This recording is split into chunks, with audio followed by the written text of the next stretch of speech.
right, this is Jonathan Tucker from CagesInsider.com, and I'm here with the man, Chael P. Sonnen. Chael, how you doing today?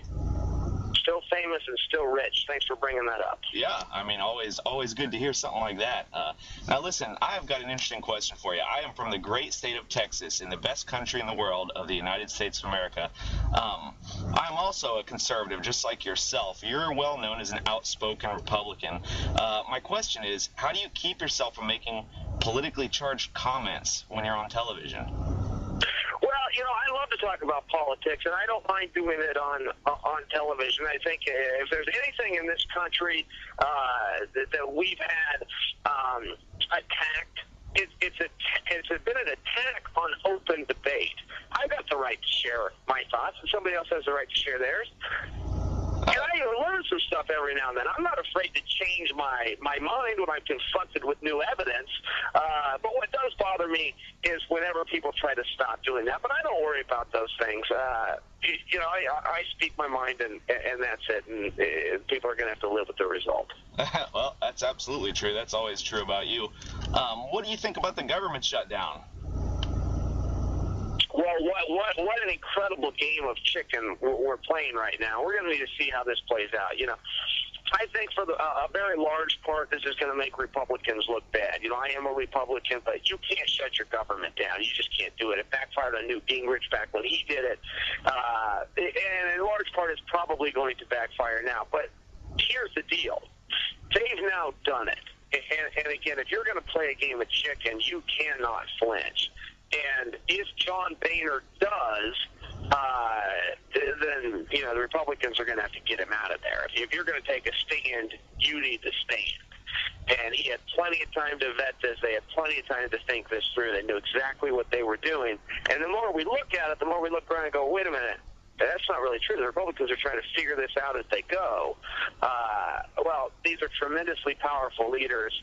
There's no room for error on this, and if they didn't see this thing through and they weren't ready to stand by their decision, they never should have made it. So it'll be interesting. Let's see where it goes. If they back down, I will be tremendously disappointed, but I think more than likely that's what's going to happen. Yeah, I'm right there with you. My confidence is a little higher per se. I feel like that we've drawn a line in the sand, and this far, no further, and that's exactly what he's done. Sometimes it gets tough because you never quite know, exactly what's going to become of it, and you never, like you said, it's a game of chicken. You don't know who's going to back down. People, I guess, there's a misconception this is the first time this has ever happened. That's not true at all. Right. So. No, it is not true. And yeah, people don't remember. And when it happened with Gingrich, it didn't last terribly long. And this one likely won't either. But, above everything, above policy and above ideology and everything, I'm for process. The process was followed here. I don't like Obamacare. I don't like the non-producers taking from the producers. I don't believe you make a weak man rich by making a rich man poor. I never have, and that's a quote from Abraham Lincoln, who also didn't believe it. However, the process was followed. Obama put it on the table. Obama got the votes. That's it. That's where it is.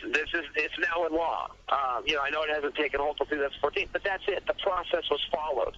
And, I know that Mitt Romney thought that he could get a surge from the country by promising to repeal it. And he came up short. America has spoken, and that's it.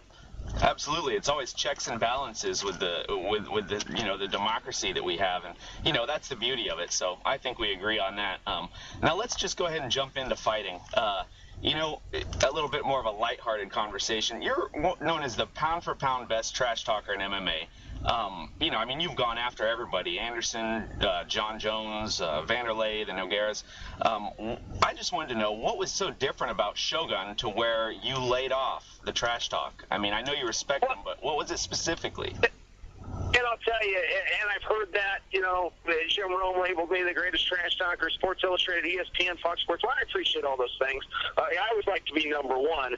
However, I don't see myself as that. I don't take any real pride in that. There's no championship for that. And I don't think of myself as a trash talker. I'm a truth talker. If I get asked a question, I will answer the question. I will answer it honestly. I don't manufacture conflict. I don't promote fights. I do pick fights, but I'm in that and I don't offer an apology for that. I will never say anything that I don't mean. I won't say it to get attention. I won't say it to get headlines, to put butts in seats, or to sell pay-per-view tickets. I just won't do it. If you asked me about Brian Stann when I was fighting him, I told the truth. This is one of the greatest men I've ever met. I voted for him for president in 2008, and in 2012 I wrote him in. And you can check the records in Clackamas County. That's a true story. Same thing goes with Shogun. Shogun turns out he's a really good guy. Same thing happened with Damian Maya. These are just good guys. These are guys I know. These are guys I like and respect. They love their families. They're nice to other people. And that's where it is. There's also a lot of scumbags in this industry. And I have no problem fighting those guys, calling them out, and telling people why I want to fight these guys and why I'm calling them out. But I talk truth. I don't talk trash. Absolutely, and I'll never accuse you of hamming it up, but you have to say that people care about your opinion. So that's actually. Well, I appreciate that. I appreciate that. You know, it's what separates us as human beings. It's what separates us from the animals. Is we have the ability to communicate. We can communicate in many different ways, but the most common is through speaking. I suppose I could tap this out in Morse code or send signals up in smoke, but it's a lot faster to just say what I'm thinking. So I don't offer an apology for it. It's what it is. I mean, you know, it's a form of expression, much like martial arts, much like art as an expression. It's just what we do. They go hand in hand. Absolutely. Now, your next fight against Rashad Evans, now, this is interesting because you guys have actually been employed by Fox, both of you, at the same time occasionally. What can we expect for the build-up for that fight? I mean, what approach do you think you take? I guess simply put, what do you think of the guy? Well, I think we're already in the approach. You know, this show is, I believe, sold out. I don't want to misspeak and say that and then have people think they can't get a ticket in case they're still available. I know when I tried to get my mother her ticket and I tried to get her in the front row, they were gone. So, you know, this is a huge fight. This is the 20th anniversary. The biggest draw in the industry is me. That's just a fact. And number two is George St. Pierre. We are on the same card together, and George is headlining. He's putting the world title on the line. And there's nights where George is bigger than I am. There's nights where George pulls in bigger numbers than me. So we've teamed up together. I'm excited about it. I asked specifically to be on a George St. Pierre card. It happens to be the 20th anniversary. You know, I think this is going to be the biggest card of the year. And a lot of people are looking at December 28th. But, you know, you got Weidman, you got Rousey on the card. Those are big stars, and I love them myself. But I don't think they're going to outdo George and I. They haven't in the past. Nobody's ever done bigger numbers than us, and it's the 20th anniversary. So as far as the build-up goes, I think it's already done. I think that the hay's in the barn on that. I'm not going to insult Rashad. There's not an insult I could say about him. He's a good man. He loves his kids. He loves his family. He's a great guy. And that. You there, Chael? Yes, sir. Oh, okay. Sorry, I had a little blip there. Well, that's interesting to hear. I mean, I guess it's not at all what I was expecting, but that's absolutely true. I mean, if you're talking about draws, then, you know, St. Pierre is, you know, he's one of the biggest guys out there. I did not know that you requested to be on the same card. I mean, that's good thinking. That's good marketing. Let's jump into that fight card happening on the 9th. I want to jump into a fight that I think is particularly odd. We have Rousimar Palhares fighting Mike Pierce. Palhares is coming off of 2 consecutive losses, one of them being a vicious knockout loss. And Pierce is 5-1 in his last 6, with the lone loss being to Koscheck, which I personally had him winning that fight. I guess my question to you is, why do you think this fight is even happening right now? You know, it's the co-main event for me. It's the fight I want to see the second most to Maya and Shields. Pierce is awesome. There's no other way to say it. You know, he lost to Johnny Hendricks in a split decision. It took Johnny as close as anybody has. One judge thought he won it. The Koscheck fight, which you just mentioned, again, split decision. One of the judges thought he won it. I was in the building that night. The entire building thought that he won it. They were very close, and these are nasty, nasty guys. You know, former #1 contender, or Johnny's the current #1 contender. So the point that I'm getting at is Pierce can beat absolutely anybody, and he's beaten the who's who. What makes a star? We can only guess. You know, what will drive a guy back to those co-main event and main event status is there is no accurate formula. Conor McGregor reached this status almost instantly. Brock Lesnar did reach it instantly, and some other guys, it takes a long time. But the one constant that they have is the one thing that Mike Pierce has, and that is winning. The great ones and the big stars win their fights, and Mike Pierce wins his fights. He's been nothing short of impressive. He even came from behind to beat Aaron Simpson, who's one of the best pure athletes that's been in the UFC in a tremendous amount of time. Pierce can do it all, but he does need one of those breakthrough moments. He had his opportunity with Koscheck, and the judges saw something different than the 14,000 people in attendance saw, but that's the way it goes. He's on the main card again.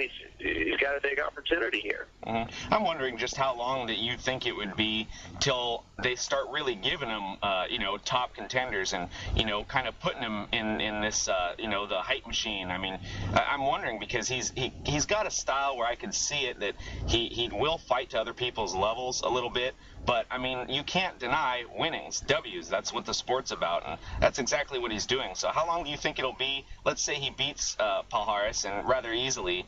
How long do you think it'll be till they bring him up and start actually challenging him? Well, I could certainly do it. Win over Palhares could do it. It could also do nothing for him. It just depends how it goes down and, what kind of ideas he brings to the table afterwards. A guy has a tremendous opportunity to help steer the ship.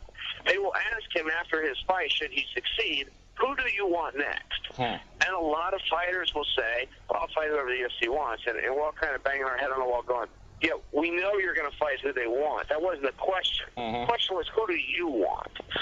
And, a guy can really change some things just by getting people to go, oh, wow, I had no idea you wanted to fight him. Well, now I care. And guys miss that opportunity on a very regular basis. More times than not, they don't take that shot. So, I would like to speak to Pierce's style a little bit. He had a tremendously difficult time making weight. A couple of times he took fights on short notice. He struggled, and he didn't go into the ring with the energy that he would had he known about a fight and had time to prepare. He in many ways got punished for that. The guy has finished a lot of fights. He's knocking guys out. He's submitted guys. He had a beautiful armbar finish. He had a fight of the night, in my opinion. Plus, knockout of the night with his fight of Aaron Simpson. I thought his fight with Johnny Hendricks was awesome. So somewhere he kind of got painted with a brush, but I feel like we need to take another look at this guy. There's a lot to Mike Pierce. This is, a piece of coal that's going to be a diamond and may already be. There's a couple of guys that people just missed the boat on. The most underrated guy in the UFC is Tim Kennedy. The most underrated guy in the history of mixed martial arts is Tim Kennedy. But I think Mike Pierce is starting to be right there along with him, and both those guys are beginning to emerge. It's just a matter of when. My hope for Mike Pierce is that it's next Wednesday about 10 p.m. That's a great point. I mean, I'm wondering where exactly he got that stigma as well, because he is a finisher. I mean, you just look at his record, it's a who's who, just like you said. So let's move on to this next matchup, which I believe is a little bit curious. Thiago Silva versus Matt Hamill. Now, this may just be catering to the Brazilian crowd in attendance. Thiago Silva, for those who don't know him, he's a huge, strong guy. I mean, he's a knockout machine. Matt Hamill, I mean, he's a salty guy. I mean, he's got great wrestling. He's extremely hard to put away. If Matt wins, what do you think his game plan should be for this fight? Jeez. You know what? When this fight was first signed, it's a good fight. I don't think there's very many guys in the sport that like their job as much as Thiago Silva. He's just a mean, nasty guy. But Matt Hamill is such a consummate professional. He's a great competitor. He's got an excellent jab. He's the wrestler killer. He is a wrestler himself, but he's also the wrestler killer. Whenever you put him with a wrestler, not only does he beat him, he beats him bad. Thiago Silva by no means is a wrestler. He actually is a harder style for Hamill curiously. You kind of scratch your head and go, well, if you can take all these guys down with wrestling skills, how come you not getting these guys down that don't have that background? But, I like Hamill in the fight. Hamill's got a big knock against him, though, and that is his own trainer has come out and just said, look, the fire isn't there anymore. I'm not going to work with him. I'm not going to court him. I'm not going to accept the paycheck. I don't want him in there. I admire that trainer. I don't think it was a sign of disloyalty the way maybe the way I just told the story sounded aggressive. It wasn't. He was being very candid, and he was concerned for his athlete. You don't see a lot of that. You see more trainers just, they're going to take a paycheck and leave the guy in there as long as the guys can. So I admire that. However, I also got to listen to it. I also got to go, wait a minute. His own trainer is saying he's just not doing the things necessary to win. So let's tune in and see exactly what is it that the trainer saw? Because the Matt Hamill that comes to mind for me, the Matt Hamill I've seen over the last 5 years, is always ready. Mm-hmm. Yeah, and he's extremely hard to put away. I mean, that's really what I would say is that if the fire isn't there, I mean, he sure doesn't want to lose, and he's very good at not losing. He's always shows up to fight. So, bonus question here. What do you think the odds are that Thiago pisses hot after the fight? That Thiago does what? Pisses hot. Fails a drug test. Oh, golly! I thought you said on him, and I'm going, oh my gosh, what am I missing here? No way. I'm going to say very low. I'm going to say extremely low. I think he learned his lesson. I hope he did, at least. And I'm going to say low. I'm going to say he's made some changes and is on the straight and narrow. Yeah, because he could lose it, if that'd be the third time, and that'd be really tough on him. And I don't think anyone really wants to see him go, especially for something like pot. So let's move on to Eric Silva versus Dong Hyun Kim. Now, Eric Silva, this guy he's dynamic. He's hugely exciting. I mean, his fight with John Fitch was just epic. Dong Hyun Kim is kind of the opposite. I mean, he's a real grinder. He's very good at neutralizing other fighters' strengths. Now, I don't know what to make of this matchup at all, really. What's your pick? How do you think this is going to go down? Well, I really think that you just summarized it quite well. Now, here's the one thing with Dong Hyun Kim. I mean, Eric Silva's got a lot more tools in his box, and he's excellent. He's very, very complete. However, the stun gun, Dong Hyun Kim, the stun gun is very strong in a specific area, and it happens to be the same area that John Fitch was able to dominate Eric Silva, and I think you got to take a look at that. I got to think the stun gun's watching that tape and coming in with a lot of confidence, going, "Oh, okay, I see what the blueprint is," and as it turns out, that's my skill set too. I think a good way to beat the stun gun is. I hope you don't mind me using this nickname, but Dong Hyun Kim. It's a little harder to say. It's a mouthful. I think a good way to beat him is to get him tired. I think a good way is to really push the pace and get him breathing. He's publicly said that he struggles tremendously with the jet lag, coming from his country to the battlegrounds where these fights are taking place. In this case, Brazil. I don't think Eric Silva is the guy with the type of cardio or gas tank to push him to those limits. Overall, you'd rather have Silva's skills. Overall, if you have to be one of these guys, you'd rather be Silva. He's better. He's got more talent. In this case, though, Dong Hyun Kim has one specific dominant technique that I think he, in 15 minutes, is going to be able to employ and get a win. Mm-hmm. That's interesting. I hadn't thought about that. Now, let's move to the main event. This is something where I seem to see this fight and call it differently than everyone else. I see Damian Maia versus Jake Shields. I mean, obviously, we've got a submission genius in Damian Maia. He's not known for his stand-up really at all. He's shown very improved wrestling. I mean, he was able to John Fitch, if you understand the reference. Jake Shields, I mean, this guy, Cesar Gracie trained. He's also very well versed in submissions. He's not known for his stand-up either, and he's got it. I think this will be the deciding factor. He's got an amazing amateur wrestling background. Now, I think that wrestling is really going to be the factor in this fight. I think that positioning is going to be the factor in this fight, and I see a rather clear clear-cut unanimous decision for Jake Shields. Do you agree or disagree with that? I picked Jake Shields as well, and I picked him for the same reason you did, which was positioning. You know, as you put it, wrestling, meaning, for the listeners to be able to get on top and stay there. I think you're right about that. I think that Shields gets on top and spends more time, and I think when they get to the ground, it's going to be very, very technical. I think it's going to be a very fun fight to watch because of that, because of the transitions and the different attempts. However, these guys are just so close. You know, they're just so doggone close. I don't believe it's going to be a dominant win by Shields. Maya is very sloppy with his takedowns. When I watch him, and I'm a wrestling coach, I'm a lifelong wrestler, that's not what I'm teaching my kids to do. It's sloppy. A lot of the things that he does, I'm teaching my kids not to do. It's just not the right technique. However, it's effective. And above everything, you know, would you rather do something by the book, or would you rather do something that works?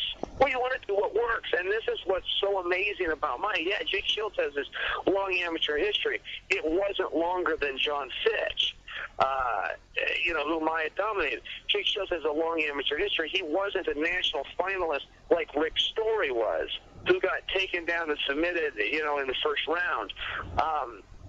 Maya is just effective.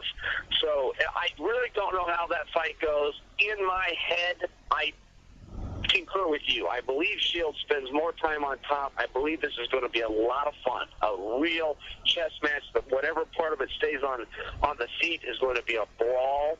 Neither one of these is Mr. Technical, but they both throw a lot of punches, and they throw them in bunches. You know, if Maya throws one shot, he throws six. And the same thing goes with Jake Shields. He's going to hit you 4 or 5 times and then spear you and run you into the fence and pick you up and dump you on your back. And I'm really excited for this match, and I have been ever since it was announced. Yeah, I mean, I am too. If you talk about, two of the most accomplished pure grapplers, I mean, that happen to be in the same division, it's a really interesting fight. It's a fun fight. Now, I know you're really busy, so I just want to thank you a lot for taking the time to talk with me. Really nice talking politics, although briefly. And I'll go ahead and end the interview. I'm John Tucker. Well, let's get back on that subject sometime. I love talking politics, and I especially love Texas politics. I got to spend some time at your capital. I was actually hanging out there with some members of the Democratic Party, but I had the pleasure of meeting Governor Rick Perry and some other good people. I think that Texas, for the large part, does it right. Yeah, he's an interesting fella, and we're independent more so than a lot of the states are, and that's what I love about Texas, just personally. So, home of my president, Mr. Bush. Yeah, that's the man right there. I mean, he's very hated, but I think he's very misunderstood. I like the guy. Well, that's all turning though. That's all greatly going away. He was a man of his word. Now, whether you liked it or not, he did what he said he was going to do. He campaigned on those very things that people said, yes, you're the guy we want, and he stood his ground. He stayed the course. And America changed. America's opinion changed, but he never wavered. He never read polls. He never backed down. It'd be interesting to see how he goes down in history, huh? Sure. Well, quite favorably. I assure you, quite favorably. There's been a number of presidents that got put in insurmountable tasks that were very sophisticated, and they did the best they could. And the media sways it, whatever, and the polls follow. The people aren't paying that close of attention. But over time, we start to find out, okay, here's what you knew. Here's what the briefings were saying. You made the right call. And the same thing's going to happen with Mr. Bush. Yeah, I hope things open up and people can kind of view it in a more, an unbiased light one way or the other. Because, with campaigning and just politicking in general, I mean, especially when someone's up for re-election or even, the incumbent, it's really tough to, everyone's going to try to spin things in the exact wrong light for you, and that's always easy to do no matter who you are and what you're doing. It's always easy to pick out what you're doing wrong when you're just you're sitting on your couch. It's much easier to do that. So. I want to speak on what you just said there real quick. A lot of people didn't pay attention to this because the media didn't cover it. They had a slobbering love affair with President Obama. I'm quoting Dick Morris. He wrote a book called The Slobbering Love Affair, which I suggest you read. A former Clinton advisor, worked in the White House with Bill Clinton, and wrote this book. But it was wartime. And Obama comes out and says, I'm pulling out, we're going to be out of these countries, and all our troops are home within a year. And McCain says, no, we're not coming home until we win. And President Bush weighs in on it and says, guys, no matter who wins, you're not leaving Afghanistan. You guys are senators. You don't know what I know as the president. And whoever wins this seat will know what only I know. And you're not pulling out of Afghanistan. Never said anything else. Obama wins. Not only do we not pull out, he sends 30,000 more troops within his first term because he finally found out what only the president knows. And we have concealed information. The president is burdened with this information. The media never covered that. But he called it ahead of time, and there's many other stories just like that. Should he ever choose to write this in his memoirs, and we get a hold of them? But he's tasked and he's burdened with insurmountable things at times. So is President Obama. It's just the role of that office. But America doesn't know about that. They only know what the media reports, and it's not accurate. Yeah, and a lot of the time, unfortunately, these things don't become declassified until way, way after the fact, 20 years or so, and then that's when we get the full picture. But, people have lost their passion for history and especially political history to get a bigger picture scope on exactly what's happening in our country. I mean, you can compare that to Pearl Harbor. We learned a lot of things there that we did not know before, and it really paints a different picture of what actually happened. So I'm really interested as well to see exactly how that goes, and I will read that memoir that you suggested. That sounds very interesting to me. So yeah, I agree. If we ever get it, he's been remarkably quiet. He's stayed out of it, but I wish that he would. He's a brilliant man, and he served us well. Absolutely, and we also oddly we agree on that. So okay, well, I know you're really busy, and I'll let you go. I'm sure you got a few other interviews to do. This is Jonathan Tucker from CagedInsider.com, and we are signing off. Thanks a lot, Chael. See you later. All right, thanks.